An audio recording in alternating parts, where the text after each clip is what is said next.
Madame la vice-présidente en charge des personnes âgées, Mesdames et Messieurs les élus, Mesdames et Messieurs, c'est avec un immense plaisir que je vous accueille aujourd'hui pour ce 3e colloque du Conseil départemental de la citoyenneté et de l'autonomie du Cher.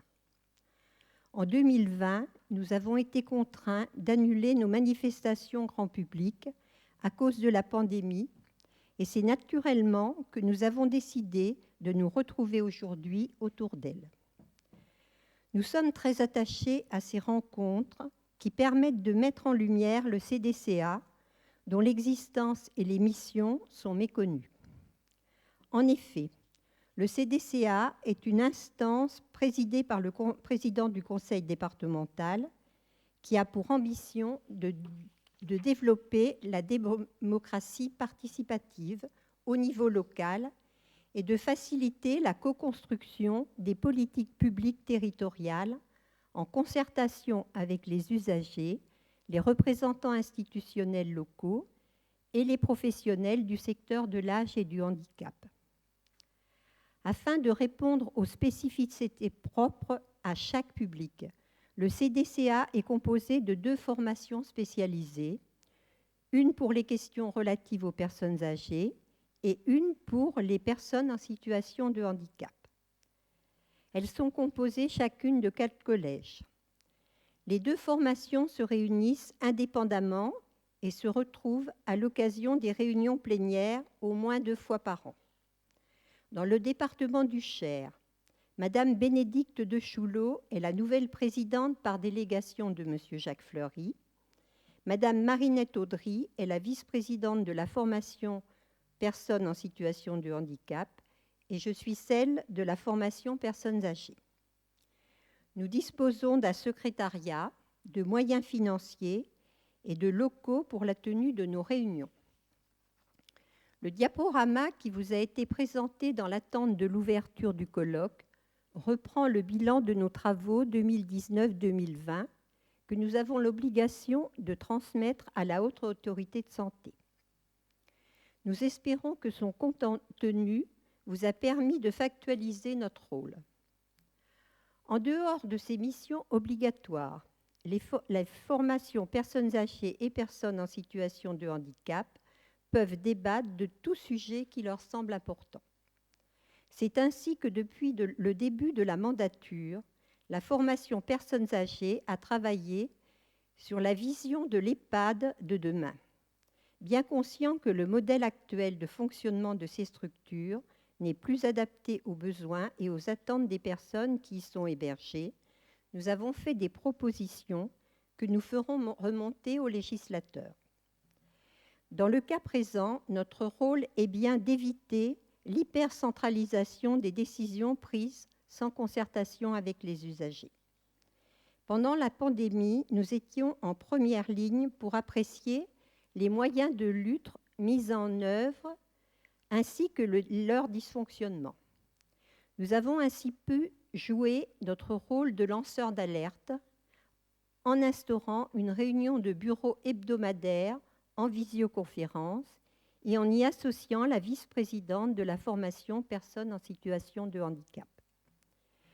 Nous avons ainsi pu faire remonter les informations de terrain à notre président et au directeur de l'Agence régionale de santé.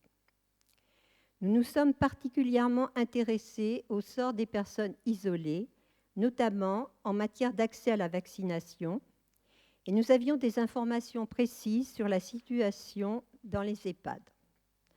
De ce travail intensif lié à la pandémie de la Covid-19, nous est venue l'idée de la thématique de notre colloque 2021. C'était risqué, car le public peut être lassé d'en entendre parler et d'en subir les conséquences depuis bientôt 2 ans, mais le sujet s'est imposé à nous, ne serait-ce que pour éviter de réitérer certaines erreurs. Cette pandémie est la crise globale de notre époque et le plus grand défi auquel nous ayons été confrontés depuis la Deuxième Guerre mondiale. Certaines personnes qui ont vécu cette dernière la trouvaient même moins anxiogène, car le virus ennemi est invisible. Les épidémies n'ont pas attendu la mondialisation ni la crise du coronavirus pour s'étendre à l'ensemble du globe. Dès l'Antiquité, les maladies ont décimé des populations entières en l'espace de quelques mois, voire quelques jours, déclenchant la terreur des habitants face à un mal inconnu. Les pandémies ont marqué l'histoire de l'humanité en tuant des millions de personnes. Les pestes, Antonine, d'Athènes, Noire, la grippe espagnole, le choléra, la grippe asiatique, le sida ont précédé la Covid-19. Heureusement que la recherche progresse et que la vaccination a permis d'endiguer l'hécatombe. Recentrons-nous maintenant sur notre après-midi. Il nous est apparu important de réfléchir sur la place des personnes âgées dans notre société. En effet, nous avons pu lire et entendre une multitude d'inepties à ce propos, et je ne doute pas que la sagesse et l'expérience du docteur Albou lui redonneront toute sa légitimité. Les interventions conjointes de Céline Tartarin-Boissereau et de Raphaël Kaeling, psychologue au PEP, nous permettront d'approfondir les méfaits du virus dans les liens familiaux. Le docteur Elisabeth Ovaz, qui est également l'animatrice de notre colloque, évoquera les conséquences du port du masque auprès des personnes désorientées. Enfin, le docteur Arnaud Boudenow nous donnera une leçon de résistance au virus. Nous terminerons par un temps d'échange avec la salle, car nul doute que ces interventions susciteront de multiples questions. Je souhaite que cet après-midi soit riche et fructueuse, qu'elle soit l'occasion de nombreux échanges sur un sujet souvent mal mis en lumière et pas toujours étudié de manière approfondie. Pour conclure, je voudrais remercier tous les bénévoles qui ont contribué à l'organisation de cette manifestation et plus particulièrement Séverine Vaugenard, notre secrétaire, qui en est la cheville ouvrière. Je remercie également tous les intervenants. Merci à vous tous pour votre présence et votre participation.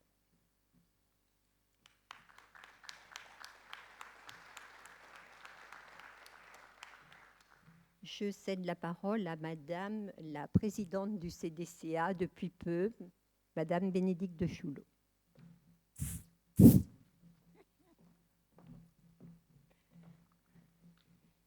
Mesdames les vice-présidentes, mesdames, messieurs les élus, mesdames, messieurs, la date est bien choisie puisque cette semaine, c'est la semaine bleue.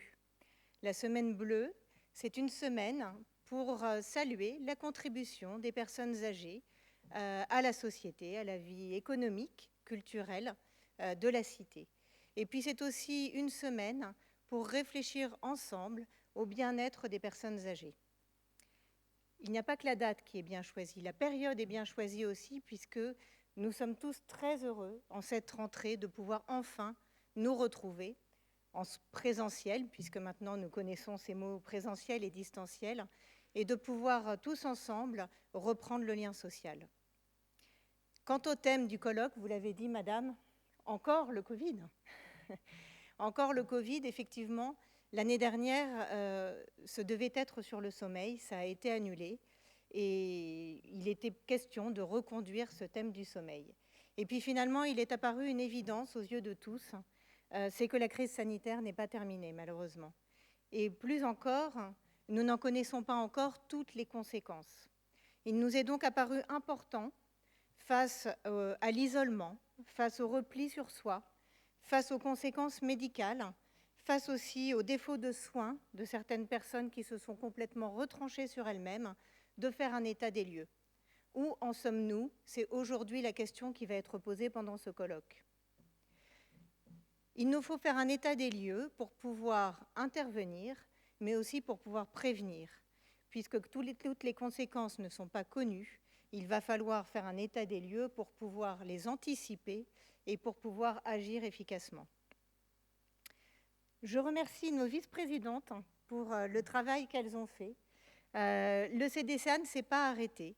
Ça a continué malgré justement l'absence de présentiel et tout le travail qui a été fourni. Vous en verrez cette année le fruit. Et puis je remercie aussi, puisque c'est le thème de ce colloque, les soignants, je remercie les associations, je remercie tous ceux qui ont donné du temps, qui ont donné de l'énergie pour traverser cette crise sanitaire. Nous leur sommes à jamais reconnaissants. Et puis, je remercie nos intervenants qui, aujourd'hui, vont nous faire participer justement à cet état des lieux. Je voulais enfin vous dire la détermination du département pour être aux côtés de ceux qui sont considérés comme étant les plus faibles, personnes âgées, personnes handicapées. L'autonomie sera une des priorités de ce nouveau mandat, comme elle l'a été sous le mandat précédent, et nous porterons tous nos efforts afin de pouvoir faire en sorte que les personnes les plus fragiles puissent être maintenues au maximum en bonne santé et avoir le choix de leurs conditions de vie. Merci.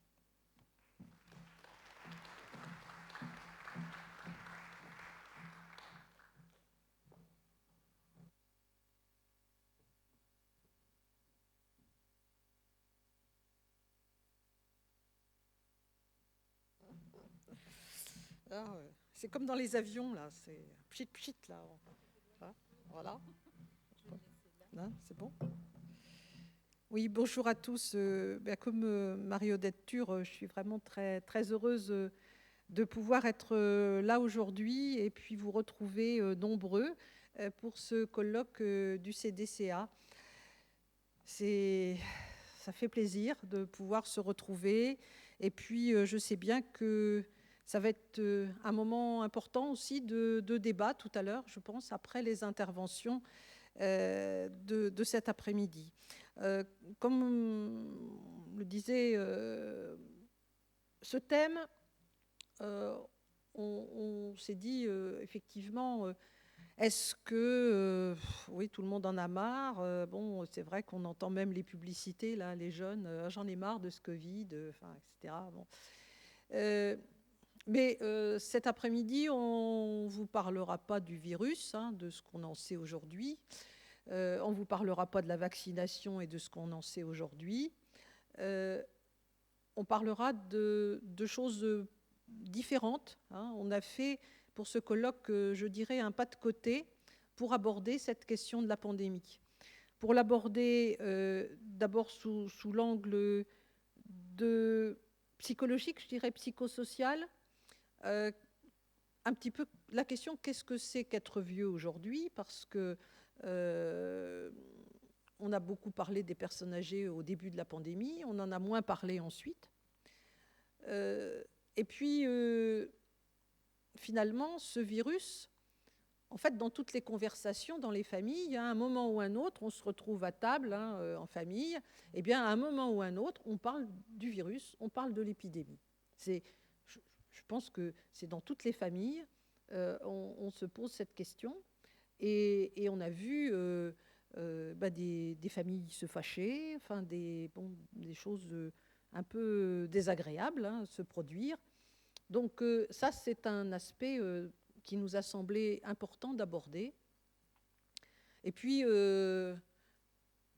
Madame Thur a parlé des EHPAD, et c'est vrai que, moi qui travaille encore un petit peu à la maison médicale de Lannou, donc à la fois en soins de suite et de rééducation gériatrique, et un petit peu, j'aborde aussi en unité d'hébergement renforcée, j'ai bien vu le traumatisme des familles et des soignants pendant la première vague notamment.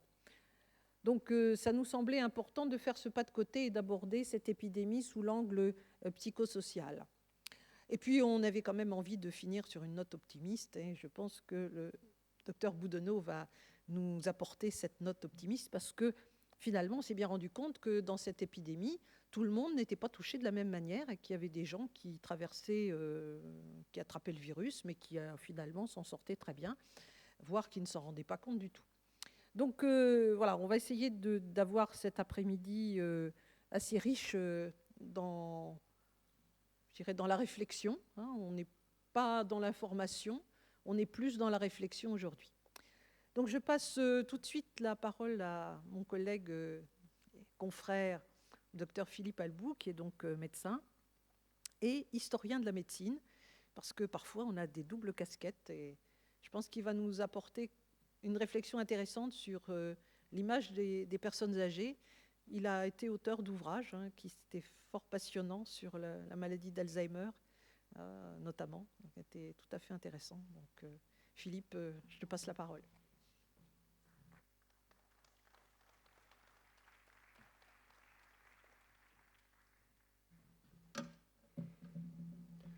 Merci Elisabeth.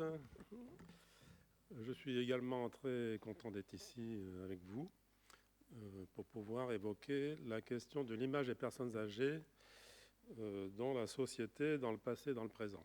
Alors je ne vais pas faire un pas de côté comme l'a dit Elisabeth, mais carrément un pas en arrière, puisque je vais vous parler d'histoire. Alors évidemment, ça paraît un peu loin de la question de l'épidémie récente, mais on a bien vu depuis 1 an et demi que la question de la place des personnes âgées dans la société était un sujet finalement sous-jacent mais permanent. Donc je vais centrer un peu cet exposé sur l'image des personnes âgées dans la société, dans le passé et dans le présent. Voilà, on peut passer l'image. Alors donc, revenons en arrière. Donc je vous ai mis juste pour le clin d'œil la salle commune de l'Hôtel-Dieu de Bourges vers les années 1910. Donc, je suppose qu'il y a plus grand monde qui se rappelle de cette salle, mais on ne sait jamais. Il y a peut-être des gens qui l'ont connue étant jeunes. Voilà, donc, passez l'image suivante. Voilà. Alors, on va partir de l'Antiquité, puisqu'il vaut bien partir d'un moment. Je vais essayer de faire donc quasiment plus de 2000 ans en une demi-heure. Donc, ça va être surtout des flashs, un peu, plutôt qu'un exposé très structuré. Donc, dans l'Antiquité, la vieillesse est vue comme porteuse de sagesse et de savoir, et le pouvoir est délégué naturellement aux plus âgés. Donc on voit à gauche l'image évidemment de Charlton Heston dans les 10 commandements, qui représente Moïse, voilà, qui est très âgé et qui est le chef naturel des Hébreux. Et également les sénateurs de Rome, qui est l'exemple type de la gérontocratie, c'est-à-dire que c'est les personnes âgées qui commandent en fait. Et dans la société, c'était le cas, mais aussi dans la famille, il y avait ce qu'on appelait le pater familias à Rome, qui avait quasiment droit de vie et de mort sur son entourage, notamment ses enfants. Donc on part, je dirais, de très haut, là, l'image de la société à cette époque-là, des personnes âgées, qui s'appelaient d'ailleurs pas encore personnes âgées, on verra ça plus tard, des vieux ou des vieillards, était quand même très très importante. Image suivante, s'il vous plaît. Donc une chose importante à noter, c'est que la question de la vieillesse dans la société était au tout début une question de vécu. C'est une question, la vieillesse est un destin individuel. Et donc la vieillesse était considérée comme une expérience individuelle et non pas collective finalement, ou très peu collective. Et on a toute une série d'écrivains. Alors j'ai pris 3 exemples pour dire que c'est des gens qui ont quand même beaucoup écrit sur la vieillesse, enfin surtout Cicéron et Montaigne. Donc j'ai mis quelques citations pour vous donner un peu le style d'écriture qu'il pouvait y avoir à ce moment-là. Donc Cicéron qui dit « Il faut se féliciter que la vieillesse ne nous fasse pas trop regretter les plaisirs ». Voilà. Donc c'est dans un ouvrage qui s'appelle De Senectute et qui s'appelle en français De la vieillesse et qu'on peut le trouver facilement. Donc Montaigne, il a écrit beaucoup de choses aussi sur la vieillesse, bon, en sachant qu'il se considérait vieux à 50 ans, hein, donc il faut aussi relativiser les choses. Hein. Quand on parle de vieillesse dans les temps anciens, c'est quelquefois des gens de 50 ou 60 ans. Hein. Par exemple, dans les pièces de Molière, tous les vieux barbons qu'on a dans les pièces de Molière, ce sont essentiellement des gens de 50 ans environ.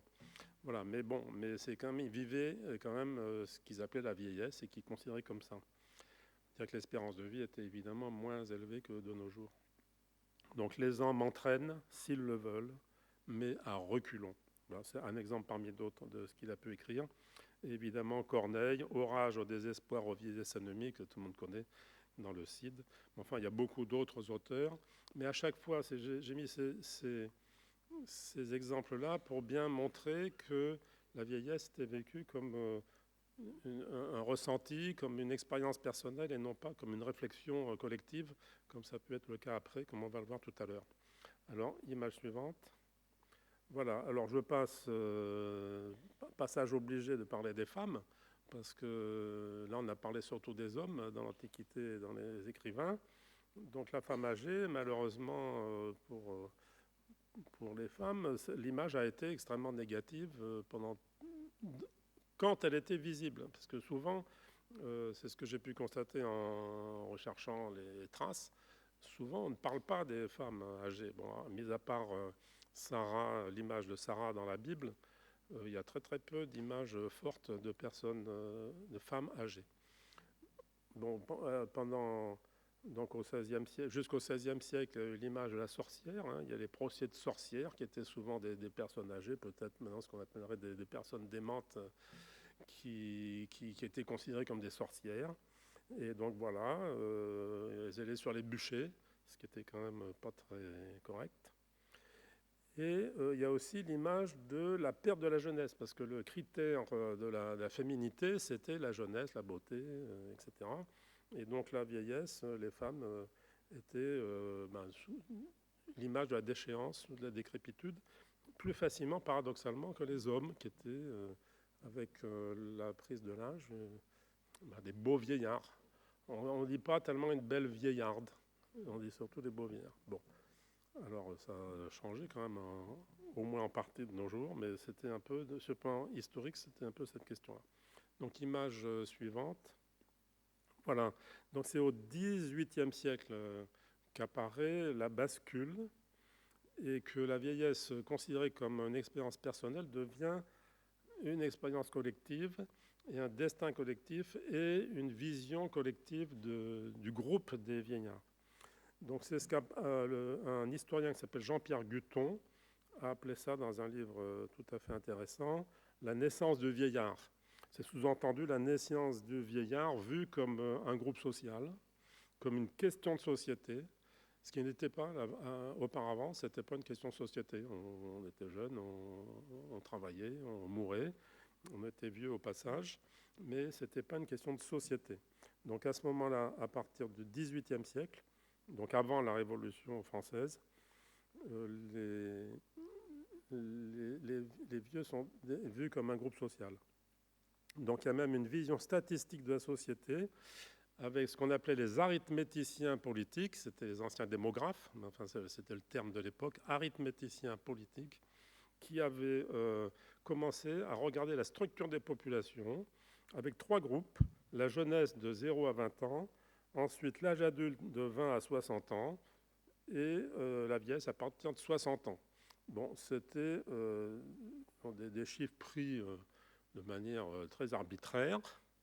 N'empêche que cet âge de 60 ans qui a ensuite été repris pour les statistiques 18e siècle, 19e siècle, 20e siècle, cet âge de 60 ans, c'est là où il a été créé et que la retraite à 60 ans paraît dans l'esprit des gens naturel de nos jours, mais finalement, il faut bien se rappeler, c'est un chiffre qui a été pris arbitrairement et qui vient de cette époque-là. Voilà. Alors, c'est également là, dans les réflexions, il y a le début des réflexions sur la politique de la vieillesse, qui a été également, ça a été également un des sujets au moment de la Révolution, sur que fait-on de ce groupe des vieux, voilà, et quels sont leurs besoins, etc. Et donc, c'est là où il y a les premières idées de caisse d'épargne qui n'existaient pas avant. Il y a eu quelques tentatives de fait au début du XIXe siècle, et ensuite, et qui aboutit évidemment à la question des caisses de retraite. Alors, image suivante. Alors, la Révolution française, voilà, donc on a une image très paradoxale des personnes âgées. D'une part, il y a une très belle image de la vieillesse. Il y a beaucoup de représentations de beaux vieillards, toujours des hommes essentiellement. Donc, par exemple, les tableaux de Greuze, que certains d'entre vous connaissent. Donc là, il y a un exemple du père de famille entouré de toute sa famille. C'est lui le centre de la famille. Donc c'est une très très belle image du père de famille. Et paradoxalement, le pouvoir politique complètement accaparé par des jeunes générations. Je rappellerai seulement que Danton et Robespierre avaient 30 ans en 1789 au moment de la Révolution, ce qui est quand même pas très âgé. Et Napoléon Bonaparte avait 20 ans au moment de la Révolution, il était général à 28 ans et empereur à 35 ans. Donc là, on n'est plus du tout dans la gérontocratie, mais c'était un moment où les personnes âgées étaient, enfin les vieux, ça s'appelait toujours comme ça à ce moment-là, les vieux étaient mis en évidence comme une chose très bien. Il y avait par exemple dans certaines fêtes de village, il y avait un char tiré par des bœufs avec les plus beaux vieillards du village, et on se promenait comme ça, on les applaudissait, les jeunes filles jetaient des pétales de rose, et il y a même encore des chants à la vieillesse de cette époque-là. Image suivante.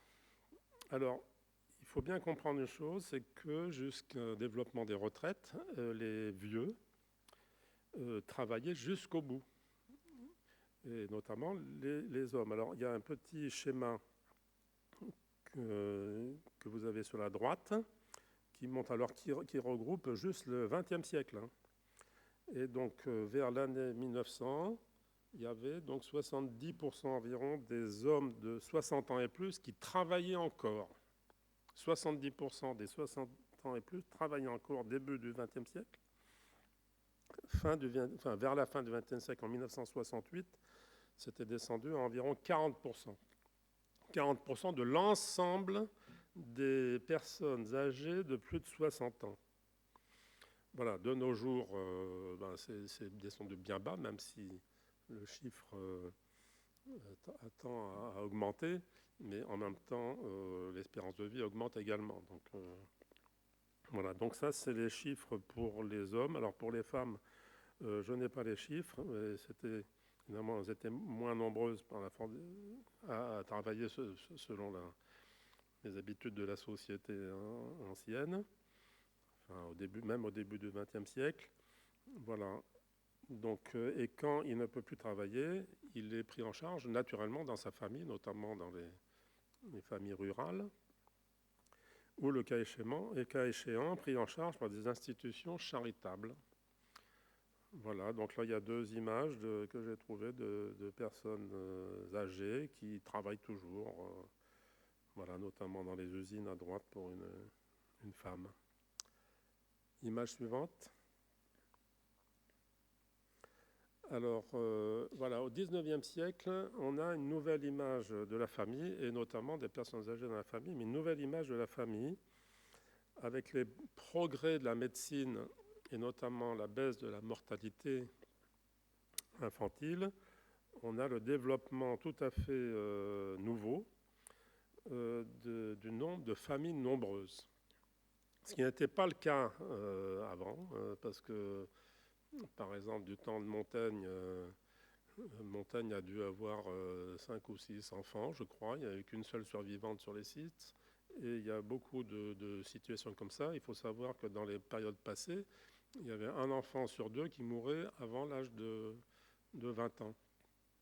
Donc évidemment, quand les progrès de la médecine, en tout cas au moins de l'hygiène, a fait que la mortalité infantile a baissé, forcément ça a développé des familles nombreuses. Et c'était une période quand même assez limitée, puisque de nos jours, il y a finalement, par la force des choses, la régulation des naissances, qui fait que ça a été quand même une période limitée dans le temps, où il y a eu jusqu'à 10, 15, même plus enfants dans la famille. Alors c'est également la période 19e siècle, fin 19e siècle, où il y a l'image du grand-père, hein, donc notamment Victor Hugo, qui a écrit L'art d'être grand-père. Voilà, il y a la photo de Victor Hugo avec ses deux petites filles, donc c'est tout à fait charmant, avec le beau vieillard à la barbe blanche. Et puis finalement, une image à peu près similaire de Louis Pasteur, que vous avez en dessous, avec son petit-fils. Donc l'image du grand-père. Dans les périodes anciennes, les grands-parents n'existaient pas, ils étaient déjà disparus largement la plupart du temps, sauf exception, quand les enfants commençaient à grandir. Image suivante. Alors, un élément quand même très très important sur le plan historique à noter, c'est qu'à partir du 19e siècle, donc il y a des questions de recherche médicale qui se sont centrées sur les personnes âgées. Ça s'est passé notamment à Paris, dans des établissements comme la Salpêtrière, où c'était des grands hospices qui étaient médicalisés finalement, et où les médecins comme Charcot notamment pouvaient suivre l'évolution des maladies et pratiquer, quand ils étaient décédés, des autopsies. C'est ce qu'on a appelé la méthode anatomoclinique. Et donc, il y a Charcot et d'autres qui ont fait de gros progrès sur les connaissances de la vieillesse et la connaissance des maladies caractéristiques des personnes âgées. Notamment, Charcot a travaillé, entre autres, mais c'est un exemple parmi d'autres, hein, sur la maladie de Parkinson, notamment, Parkinson étant un médecin écossais du début du 19e siècle. Enfin, la maladie de Parkinson a été surtout connue vers la fin du 19e siècle. Mais bon, il a aussi fait toute une série d'autres recherches, et c'est lui qui est plus ou moins le fondateur des connaissances gériatriques, même si le mot gériatrie en fait n'a été créé qu'au début du XXe siècle. Bon, peu importe, il y a aussi on parlait beaucoup de sénilité, c'était le mot employé, donc il y avait le cœur sénile, il y avait le poumon sénile, et il y avait la démence sénile, évidemment.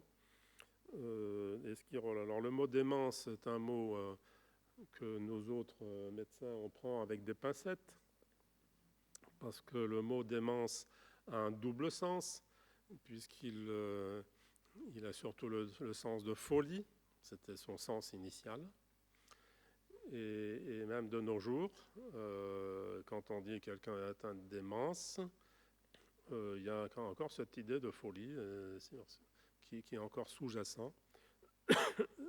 C'est pour ça que les sociétés gériatriques et notamment de neurologie, parce que par exemple la maladie d'Alzheimer n'est pas une maladie psychiatrique du tout, c'est une maladie neurologique. Et donc on emploie de moins en moins ce mot de démence qui a été créé au 19e siècle sur son sens médical et qui voulait dire simplement perte d'autonomie liée à des difficultés intellectuelles. Voilà, mais voilà, il n'y avait pas du tout la notion de folie, mais comme le sens initial qui est resté, parce qu'on dit que quelqu'un a été pris de démence, il a tiré sur la foule autour d'eux, c'est quand même de la folie. Donc c'est pour ça qu'on on essaye d'employer de moins en moins le mot de démence. On parle de troubles, dans notre jargon, de troubles neurocognitifs. Voilà, donc il y a M. Alzheimer qui a étudié aussi les personnes âgées ou même un peu plus jeunes. Et donc il y a toute une série de médecins qui ont fait des études spécifiques sur les pathologies médicales, à tel point que la vieillesse, depuis la fin du XIXe siècle, est devenue une question médicalisée. Donc Elisabeth Ovas avait gentiment tout à l'heure rappelé que j'avais publié dans le temps, il y a une vingtaine d'années, un livre qui s'appelle « L'image des personnes âgées à travers l'histoire ». Et mon éditeur, alors c'était des questions de société, sociologiques, psychologiques, historiques, et mon éditeur m'a dit que quand il parlait autour de lui qu'il allait écrire un livre sur l'image des personnes âgées, et donc il y a 3 personnes sur 4 qui disent « Ah, c'est encore un livre de médecine », alors que non. Et en fait, c'est ce phénomène-là, c'est qu'en fait, on a tendance à appliquer à la vieillesse des questions médicales automatiquement, alors que c'est quand même 2 domaines différents en réalité. Et donc, on pourra en reparler tout à l'heure, parce qu'on a bien vu ça dans l'épidémie de Covid. La vision des personnes âgées a été vue malheureusement que sous l'angle de santé publique et médicale. Alors qu'il y a plein d'autres aspects dans la vieillesse que la question strictement médicale. Mais cette tendance-là vient donc de cette époque-là. et qui n'a fait que augmenter depuis plus d'un siècle. Image suivante. Voilà un autre phénomène depuis un peu plus de 50 ans, disons depuis les retraites universelles, comme on dit, qui en fait ont commencé à exister après la Deuxième Guerre mondiale de manière universelle. Il y avait des retraites avant, mais que tout le monde a une case de retraite. C'était après la Deuxième Guerre mondiale. Ces retraites n'étaient pas au début très importantes. Elles sont arrivées à maturation, comme on dit, vers la fin du XXe siècle. Et donc, il y a eu une période bénie, entre guillemets, mettons les 20 dernières années du XXe siècle, où là, il y a beaucoup de retraites qui sont arrivées à maturation. Et donc, les retraités étaient une partie de la population qui avait quand même pas mal de moyens financiers. Et évidemment, quand on a la retraite à 60 ans et qu'on a des moyens financiers et que l'espérance de vie augmente, il y a de l'argent qui intéresse beaucoup les gens qui ont des choses à vendre. Donc les personnes âgées, les vieux, bon ça a commencé à s'appeler personnes âgées, comme j'ai mis après, les vieux sont devenus, par rapport à la société, des consommateurs. Alors aussi bien des consommateurs de loisirs, des voyages, voilà, des croisières, des spectacles, tout ce qu'on veut, des voyages du troisième âge. Voilà, il y a cette partie consommation et évidemment de soins. Donc, développement des maisons de retraite. Donc, à ce moment-là, donc c'est au cours du XXe siècle, il y a eu l'évolution du vocabulaire. Au début du XXe siècle, on parlait toujours de vieux. Hein, c'était la retraite des vieux. Hein, et donc, il y avait même une chose que, par exemple, à Saint-Amand, nous avons un établissement qui s'est toujours appelé dans l'esprit des gens le V2